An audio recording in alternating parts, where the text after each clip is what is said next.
Je bénis le Seigneur pour la grâce qu'il me fait de pouvoir vous apporter encore ce message.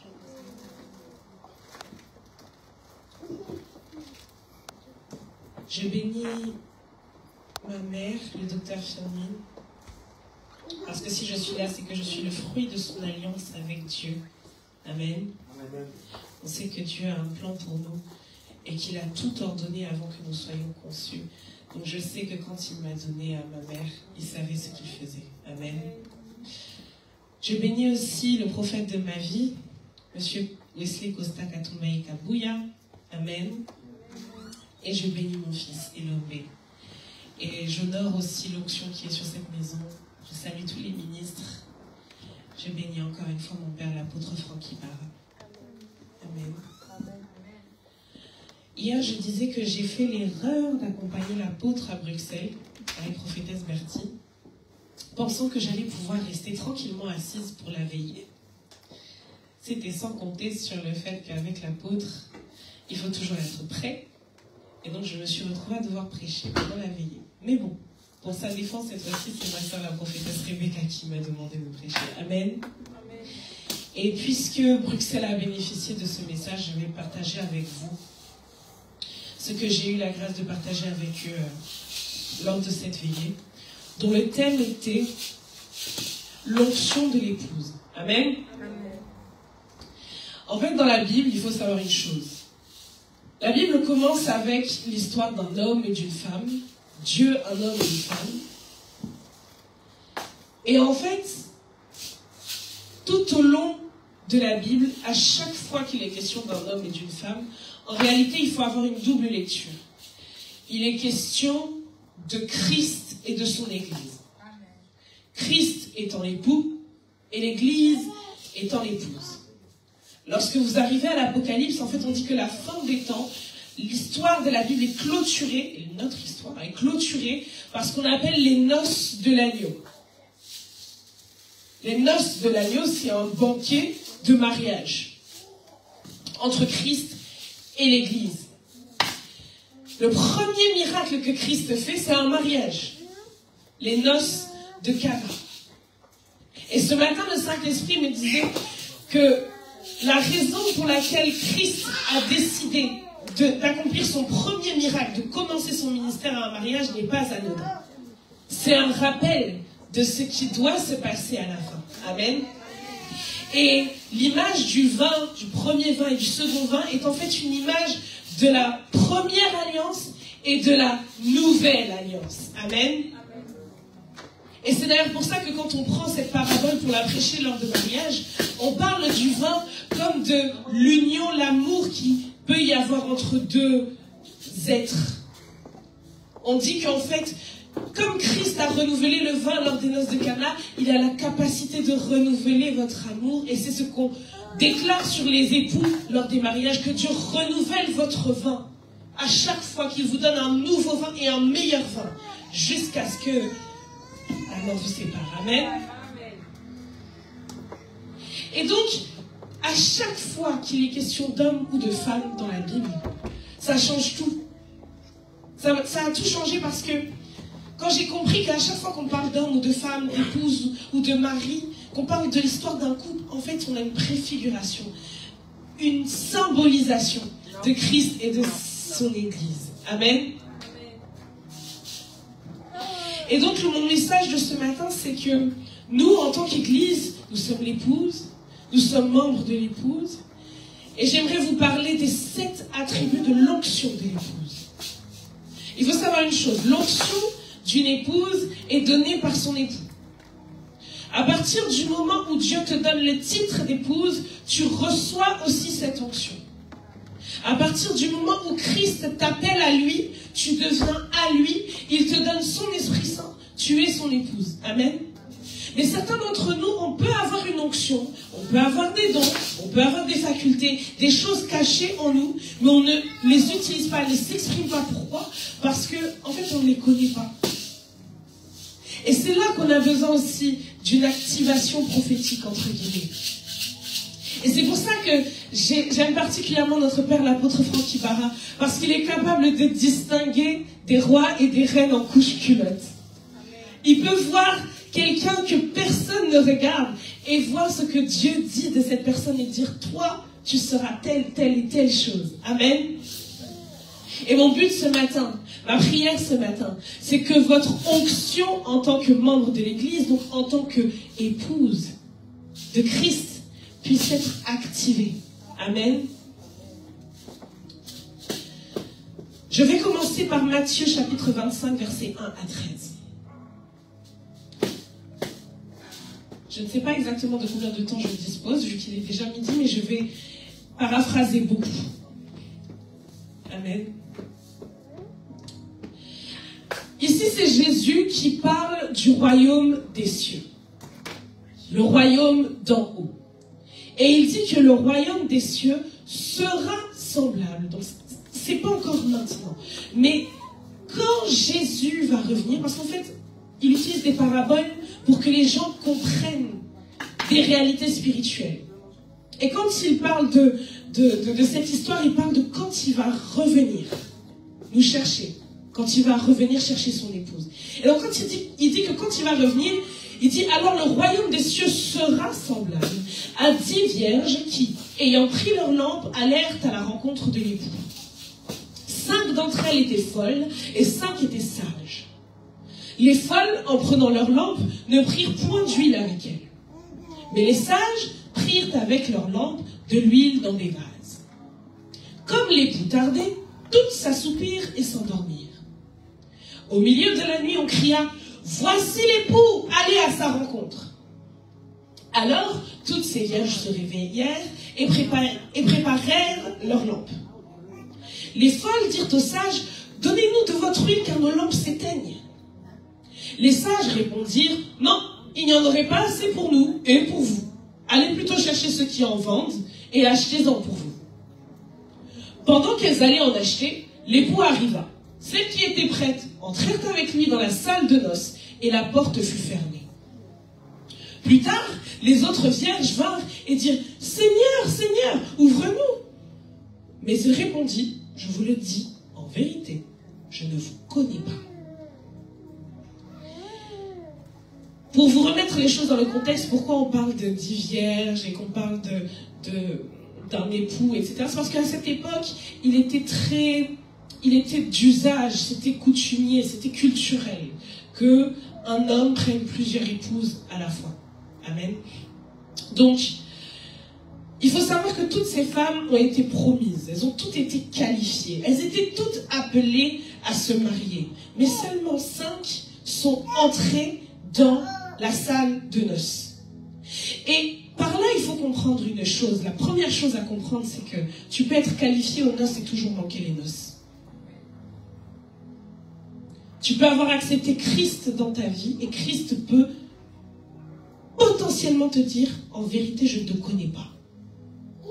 Tu peux venir à l'église tous les dimanches et finir avec Christ qui te dit, je ne te connais pas. Je ne sais pas vous, mais moi, ça me fait froid dans le dos. Ma plus grande peur, avant, c'était d'épouser le mauvais homme. Bon, maintenant, ça s'est réglé. Amen. Maintenant, c'est que Dieu me dise, tu as prêché en mon nom, tu as chanté en mon nom, tu as guéri des malades, tu as prophétisé, tu as fait toutes ces choses, mais en fait, je ne te connais pas. Bien-aimé, refuse d'être parmi les vierges que Christ ne connaît pas. Refuse d'être parmi les gens à qui Christ pourrait potentiellement dire « je ne te connais pas ». Ne sois pas de ces gens que Christ ne voit que le dimanche. Sois de ces gens avec qui Christ interagit souvent, le lundi matin, le lundi soir, le mercredi, le jeudi, le vendredi, toute la semaine. Qu'est-ce qui a fait que les autres n'ont pas été qualifiés? Ça a été leur folie. Et je suis allée voir dans l'Ancien Testament, parce qu'en réalité, vous savez, je me suis rendu compte que le français était une langue bien faible par rapport à d'autres langages. Et quand on va regarder les termes originaux de certains termes que la Bible française utilise, on se rend compte que leur sens est bien plus large que ce qu'on pense. Les folles n'étaient pas juste folles, elles n'étaient pas volontairement folles, elles étaient juste négligentes. Et en fait, quand on va regarder dans l'Ancien Testament, la folie, l'un des termes qui est utilisé pour désigner la folie, c'est shaga. Et shaga, ça signifie se tromper involontairement. Ça veut dire que tu peux avoir de bonnes intentions et toujours être dans l'erreur. Ça veut dire, comme dit le dicton, l'enfer est pavé de bonnes intentions. En enfer, il n'y aura pas que des gens qui ont fait du mal de manière volontaire, ou des gens qui, selon les lois morales, méritent d'être là. En enfer, il peut y avoir aussi des gens qui avaient de bonnes intentions, mais n'étaient toujours pas dans la vérité. Et je ne dis pas ça pour t'effrayer, bien-aimé. Je vais quelque part. Dans le Nouveau Testament, l'un des termes désignés par folie, c'est planao. Planao signifiant errance, mais dans le sens où on manque de discernement. Et donc, un autre moyen dont tu pourrais comprendre la folie, c'est quand tu manques de discernement. Et quand tu manques de discernement, c'est en fait quand tu n'as aucune parole de Dieu. Tout ce que tu fais sans parole de Dieu, sans direction de Dieu, sans savoir exactement si c'est ce que Dieu t'a dit de faire, est une erreur. Tout ce que tu entreprends sans que Dieu n'ait été consulté, sans que Dieu soit même celui que tu mets au centre en premier, fait de toi une vierge folle. Et nous, notre folie, souvent, c'est qu'on aime commencer les choses sans Dieu et ensuite le mettre un peu en glaçage au-dessus du gâteau, en cerise sur le gâteau, en petit assaisonnement. Non, non, non, non, non. Dieu est censé être la pâte de notre vie, la base. Amen. Amen. Je suis désolée, je suis en jeûne, donc je parle de nourriture, j'ai un peu faim. Mais tout ce que nous faisons sans Dieu est une erreur. Et maintenant que je vous ai dit comment l'erreur pouvait se manifester, forcément la prochaine question c'est mais comment on fait pour ne pas être dans l'erreur? C'est simple. On consulte le Seigneur. On consulte le Seigneur. Il faut avoir, c'est pour ça qu'on a besoin du prophétique. Ne soyez pas distraits. Miracle a le droit de s'exprimer. Amen. On a besoin d'être connecté à l'Esprit de Dieu. Parce qu'en fait, Dieu ne se trompe pas. Dieu a dit, je suis le chemin, la vie, la vérité. Et il a dit que par son Esprit, il nous conduira dans la vérité de toutes choses. Ça veut dire que son Esprit Saint est là pour te conduire dans la vérité de tes études, dans la vérité de ta carrière, dans la vérité de tes amitiés, dans la vérité de ton mariage, ton entreprise, de tout ce que tu fais. Le Saint-Esprit est là pour te guider. Amen. Et c'est pour ça que tu as besoin du prophétique. Pour ça, et ceux qui ne sont pas habitués à ce terme-là, le prophétique, j'explique, c'est tout ce que Dieu nous cache, tout ce qu'il y a de spirituel. Et qui nous dévoile par le moyen de ce qu'on appelle le réma, la révélation. Amen. Et ce réma n'est pas réservé qu'à moi qui suis à la chair, il est là pour toi, même toi Féni, pour Arela, pour tous. Parce que Jésus a promis dans Joël chapitre 2 verset 28 qu'il répandra son esprit sur toute chair. Et à vrai dire, nous ne devrions même pas être ceux qui prophétisent, c'est vous les plus jeunes qui devriez prophétiser plus que nous. Parce que ce que dit la Bible, c'est que les fils et les filles prophétiseront. Et les jeunes gens auront des visions. Amen. Que cela t'encourage, jeune homme, jeune fille. Tu as le droit de demander à Dieu de te révéler les secrets de ta vie. Et donc j'entre maintenant dans mon message rapidement pour vous parler du rôle d'une épouse. Quand vous allez entrer dans cette dimension d'intimité avec le Seigneur, vous allez opérer de manière différente. Qu'est-ce qu'une épouse fait en premier? La première épouse de la Bible, c'était Ève. Et quand on regarde ce qu'elle a fait, c'est qu'elle a influencé. Le premier rôle d'une épouse, le premier ministère d'une épouse, c'est l'influence. Les femmes ont le pouvoir de changer le cours de l'histoire. Et on le voit dans la Bible, il n'y a pas eu qu'Ève. Il y a eu Esther qui a changé le cours de l'histoire. On regarde même Dalila.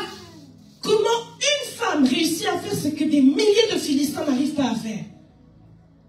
Samson avait les cheveux longs, c'était ça le secret de sa force. Et il ne devait pas révéler son secret. Les Philistins lui demandent, dis-nous ton secret, dis-nous ton secret, dis-nous ton secret. Il dit pas. Mais une jolie femme sirène, 30 inches, wig, bust down jusqu'en bas là. Bien maquillée, tout ça. Elle pleure un peu, elle dit, pourquoi tu me dis pas ton secret? Et l'homme est si faible qu'il finit par ouvrir sa bouche. Est-ce que vous comprenez que nous, en tant que femmes, on a un pouvoir, un ministère incroyable, mais que pour que ce pouvoir puisse être bon, le but de ce pouvoir, parce qu'une onction ne vient jamais sans mission, le but de ce pouvoir, c'est de servir à une mission. Et c'est ce qu'on appelle la soumission. Nous avons un pouvoir incroyable et illimité. Mon frère l'apôtre Thierry dit souvent, nous sommes des Ezer Kenedgo. Ça veut dire qu'on est des aides semblables, mais en réalité, on est des aides vitales, censées aller plus loin qu'un homme peut faire. Mais quand un homme ne canalise pas, le Seigneur savait ce qu'il faisait. Il a mis un homme pour nous canaliser, parce que si on n'est pas canalisé, on fait n'importe quoi. Amen.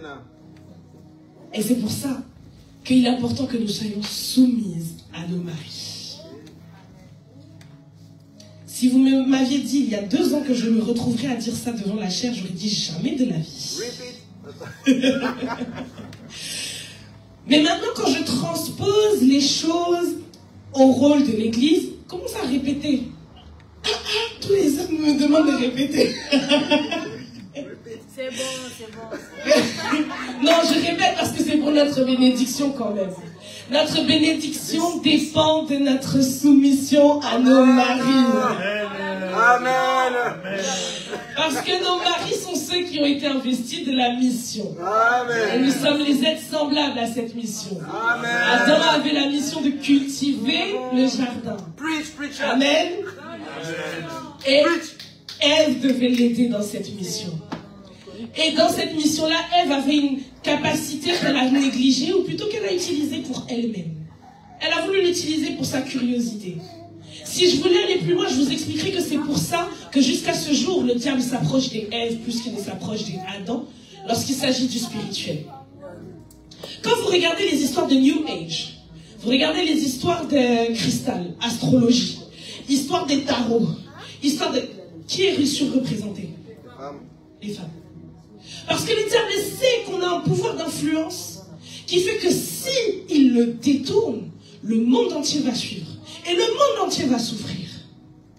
Quand une femme rentre chez elle en colère, est-ce que c'est pas tout le foyer qui subit? Je sais, il y a 2 jours, moi-même j'étais fâchée. Je rentre à la maison et puis j'ai commencé à crier parce qu'il fallait encore jeter les poubelles et blablabla. Et toute l'atmosphère de mon foyer est cassée. Hein? Les poubelles, toi aussi, non? Les hommes aussi, sortez les poubelles parfois, s'il vous plaît. Même souvent. Amen. On dit souvent que c'est la femme qui transforme une maison en foyer. Parce qu'en fait, on libère l'atmosphère. Amen. Et j'y viendrai. Tout ça pour dire que le premier ministère de l'épouse, c'est l'influence. En tant que membre d'une église, nous devons comprendre qu'en tant qu'épouse de Christ, notre premier rôle, c'est d'influencer le monde. Notre premier rôle, c'est d'influencer l'État, influencer la société, les décisions, les lois, les choses qui vont se passer. On doit influencer ce qui se passe dans notre temps. Et malheureusement, on a démissionné parce qu'on se laisse trop, au nom de Jésus, on se laisse trop intimider. On a peur du rejet, on a peur du jugement, on a peur qu'on nous catégorise, mais c'est bien d'être catégorisé aussi.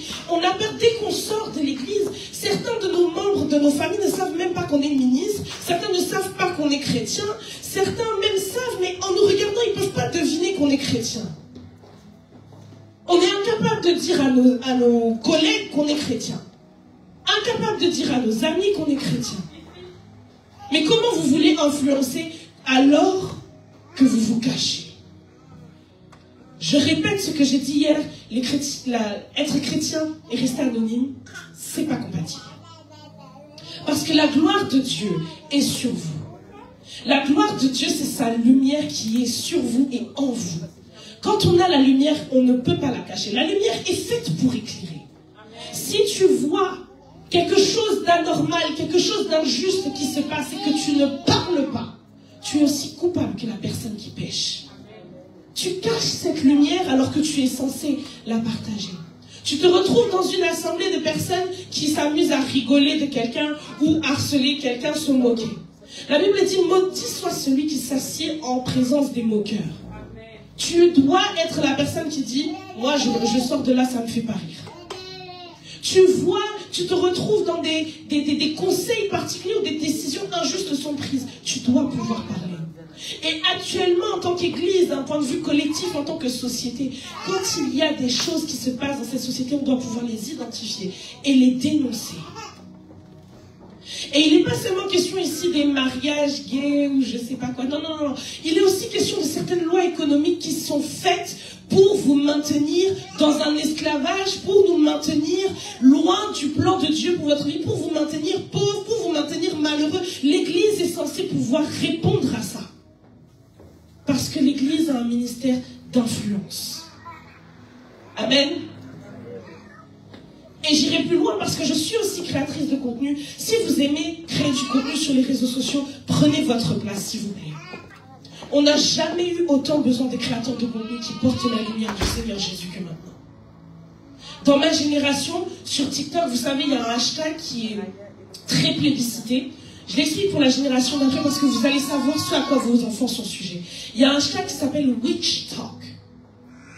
Witch Talk, en fait, witch, ça signifie sorcière. Et donc, quand tu veux trouver tout ce qui est en rapport avec la sorcellerie, tu tapes le hashtag Witch Talk et tu trouves des tutoriels sur comment lancer un sort, comment envoûter quelqu'un, comment bâtir un hôtel, etc., etc. Et pour le hashtag Witch Talk, quand on regarde les chrétiens talk, on est trop dans la distraction. Dans le chrétien talk, c'est vrai, il y a des choses drôles et moi-même j'y participe. Mais où sont les jeunes qui vont dire, ok, moi j'ai appris à lire ma Bible, voilà comment méditer sa Bible.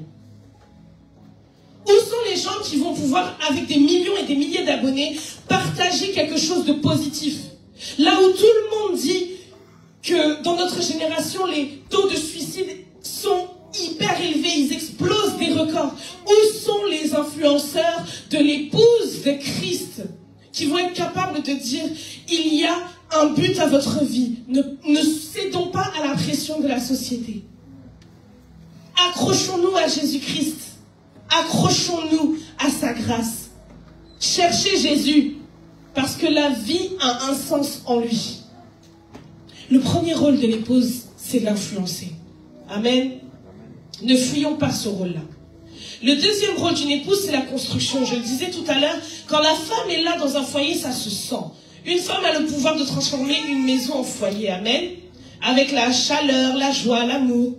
Et en fait, c'est ce que la Bible dit dans Proverbe 14, verset 1, quand elle dit la femme sage bâtit sa maison et l'insensé la détruit de ses propres mains. Parenthèse, insensé, c'est un autre terme qu'on utilise pour la folie. Ça veut dire que quand tu sais ce que tu es censé faire, que tu ne le fais pas, tu es considéré comme fou. Amen. Amen.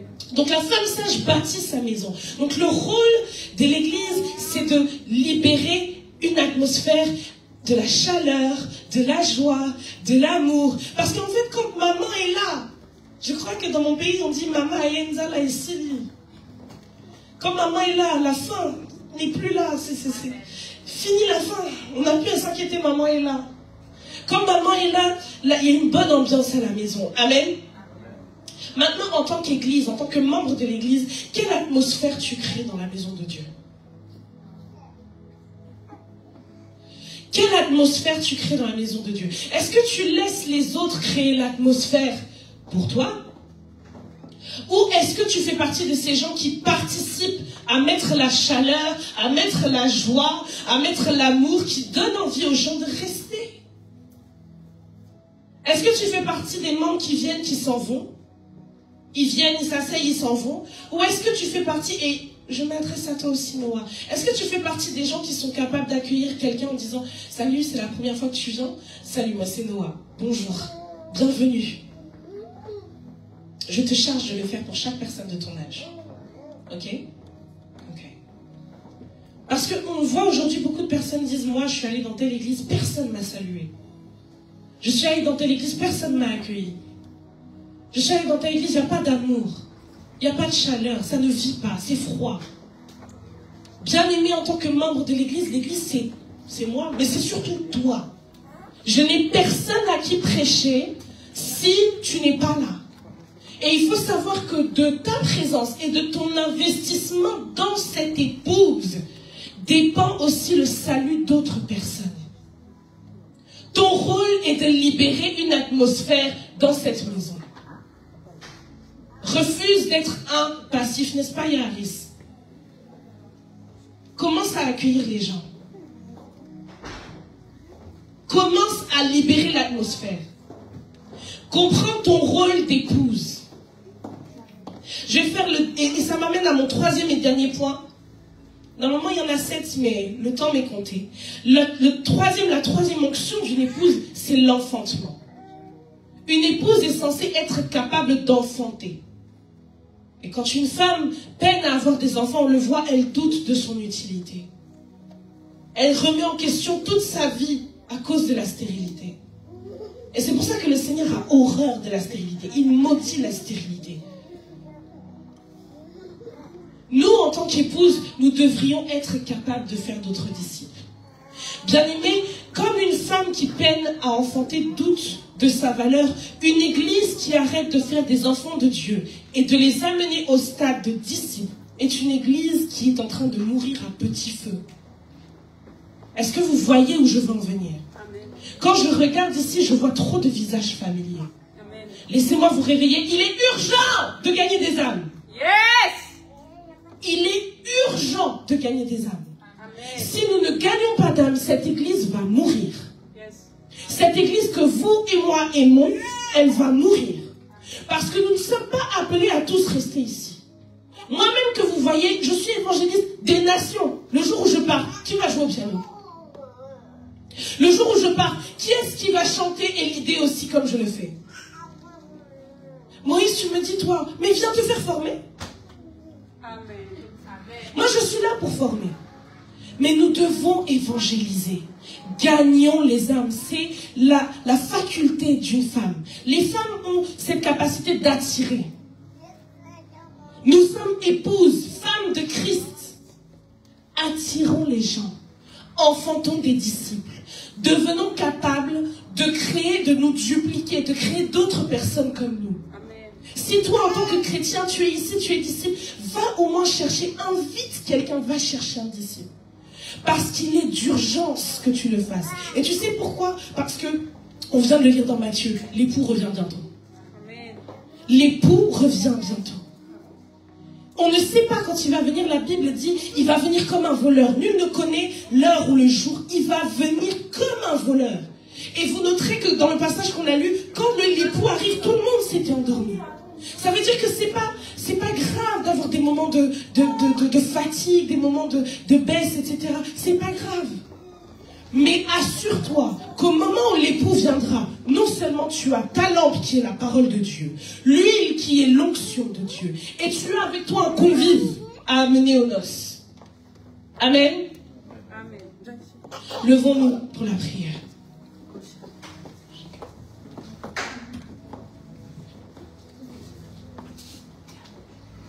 Tu vas prier et tu vas demander pardon au Seigneur d'avoir été une épouse indigne.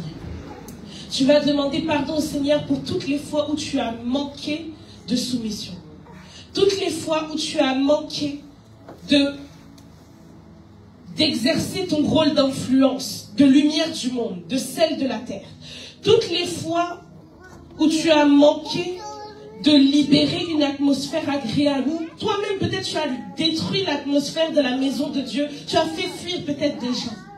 Ou peut-être tu as juste été passif. Demande pardon. Tu étais dans l'ignorance, mais maintenant tu sais. Toutes les fois où tu t'es comporté comme une vierge folle, c'est-à-dire tu as fait les choses sans Dieu. Tu es parti chercher copain, copine sans Dieu. J'en ferai certainement un séminaire, cette histoire.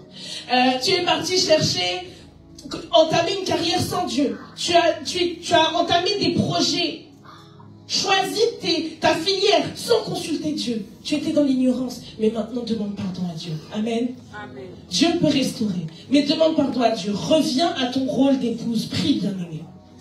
Alléluia. Seigneur, je viens te demander pardon.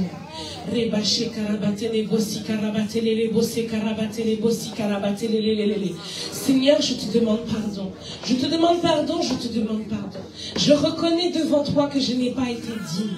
Je ne me suis pas montré digne du titre que tu m'as donné. Lorsque, Seigneur, tu m'as racheté à la croix, tu as payé un prix lourd pour moi. Seigneur, tu as versé ton propre sang, toi qui étais le plus innocent. Et Éternel, tu m'as fait porter ton nom. Ce jour-là, je suis devenue ton épouse.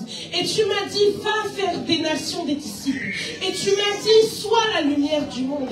Et tu m'as dit, va et ne bêche plus. Et tu m'as dit, tu es le sel de la terre. Et Seigneur, j'ai nié, j'ai refusé. Éternel, je viens te demander pardon. Éternel, je te demande pardon parce que j'ai mal compris mon rôle au sein de cette assemblée. J'ai été parfois trop passive, même trop souvent passive. J'ai été parfois trop négative, Seigneur Jésus. J'ai participé, Seigneur, à des critiques qui n'avaient pas lieu d'être. Seigneur, j'ai participé au problème au lieu d'être part de la solution. Seigneur, je te demande pardon. Pardon, Seigneur Jésus, parce que j'ai été une épouse stérile. C'est-à-dire que le salut que tu m'as donné, j'ai manqué de le partager avec autrui. Je n'ai pas partagé la bonne nouvelle, Seigneur. Que tu n'es pas seulement mort pour moi, tu es mort aussi, Seigneur, pour les gens qui me connaissent. Tu es mort pour les gens qui me suivent sur les réseaux sociaux. Tu es mort pour mes frères qui ne te connaissent pas. Tu es mort pour mes sœurs qui ne te connaissent pas. Tu es mort, Seigneur Jésus, pour les gens avec qui je travaille. Tu es mort et tu les as tant aimés, mais tu es aussi ressuscité. Et la vie éternelle, Seigneur, est accessible pour eux. Pardonne-moi, Seigneur. Parce que j'ai manqué de comprendre que tu reviens bientôt et que parce que tu reviens bientôt, il est urgent que je te partage avec les autres. Et si, Seigneur, je ne te partage pas assez, peut-être que c'est que je n'ai pas assez de toi en moi. Alors je te demande de me remplir encore plus de toi. Remplis-moi de la lumière de ta parole. À chaque fois que j'ouvre ma Bible, remplis-moi de la lumière de ta parole. Et remplis-moi aussi, Éternel, de ton onction. Remplis-moi de ton huile prophétique. Ce qui me permet de répondre aux questions des nations. Ce qui me donne la sagesse d'un Salomon qui était capable de solutionner n'importe quelle solution, n'importe quel problème. Donne-moi la sagesse d'un Joseph, Seigneur Jésus, qui a su créer des solutions économiques à une crise qui s'annonçait. Donne-moi l'esprit supérieur de Daniel, Seigneur, qui comprenait les choses d'en haut et les choses physiques. Seigneur Jésus, tu as dit, lorsque le Fils de l'homme reviendra, trouvera-t-il la foi? Est-ce qu'il trouvera son épouse prêtre? Est-ce qu'il trouvera son épouse avec une lampe allumée et de l'huile pour l'entretenir? Père, je te demande pardon, parce que je sais que si tu revenais maintenant, je ne serais pas prête à repartir avec toi. Mais à partir de maintenant, je m'engage. Je m'engage. Ton Église s'engage à ne plus rien manquer, à garder la lampe allumée, à entretenir l'huile de l'onction. Éternel, nous sommes disponibles pour tes dons prophétiques, pour ta révélation et ton réma. Les choses cachées que nous ne connaissons pas, les choses d'en haut, les secrets qui se trouvent uniquement devant ton trône. Seigneur, nous nous engageons à nous appliquer, à aller chercher ces choses d'en haut et à libérer ton royaume sur la terre, afin que ceux qui puissent prendre part aux noces de l'agneau soient grand nombre et soient multipliés. Merci Seigneur Jésus pour ta parole et ta correction. Au nom de Jésus, nous avons ainsi prié. Amen. Amen.